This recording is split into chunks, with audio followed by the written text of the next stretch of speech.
Collision imminent.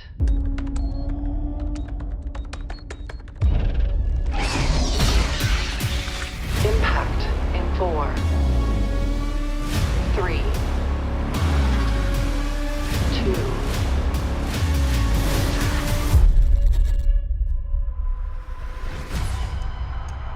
2. Alien Earth is the story of a whaling-Yutani ship collecting species from around the galaxy that crashes on the planet Earth.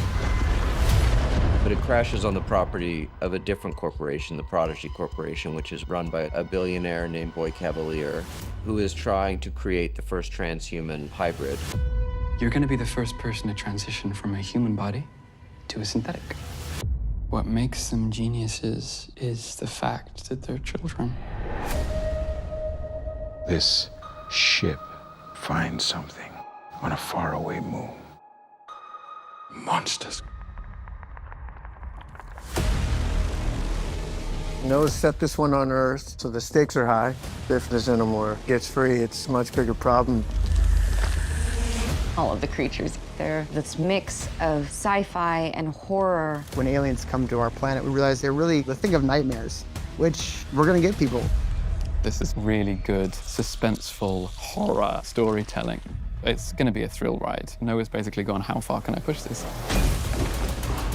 Get chased by the alien, feel the fear, the horror that we all felt when we watched those amazing original films. Are there going to be dead bodies? Don't think about that.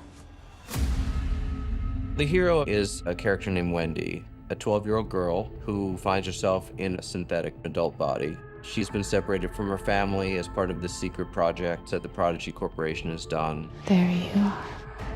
With Wendy, you start out with a feeling of innocence, and you see cracks begin to form in what she thinks is a safe and beautiful world that she's been given. And what she does with that, what fight she decides to take up, and which one she decides to leave behind. And God forbid you try and stand in her way. Wendy has a brother out there, human brother, and she's determined and desperate to save him. I found you. This whaling-Yutani spaceship has crashed into a Prodigy building. I'm part of a team that responds to the crisis. It turns out it's not just a rescue mission, that this is actually a very dangerous ship filled with these hostile creatures, and they go in unprepared for that.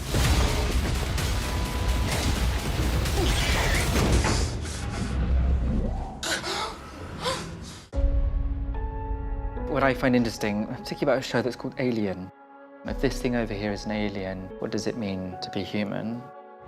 The closer you sort of zoom into that question, the more complicated it becomes, particularly in a world in which we're now able to create intelligence that's artificial. You want to see a magic trick? Yeah. We have combined this story of humanity facing this existential threat, both from biological monsters and from synthetic artificial intelligence, which always raises the question, does humanity deserve to survive? I want what's on that ship. This show, really, it's a character study. What does the pressure of having not just one alien, quite a few, what does that do to them as human beings? How do they behave?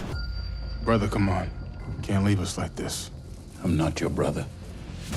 The show is huge, and it's going to be something people are going to have to really sink their teeth into. This strange, exciting, and scary world. I want the audience to feel everything, dreading what's going to come around the corner, hair rising up on the back of their neck. You want to give the audience that feeling they got from the original Alien. When you go to bed afterwards, it's very hard to sleep.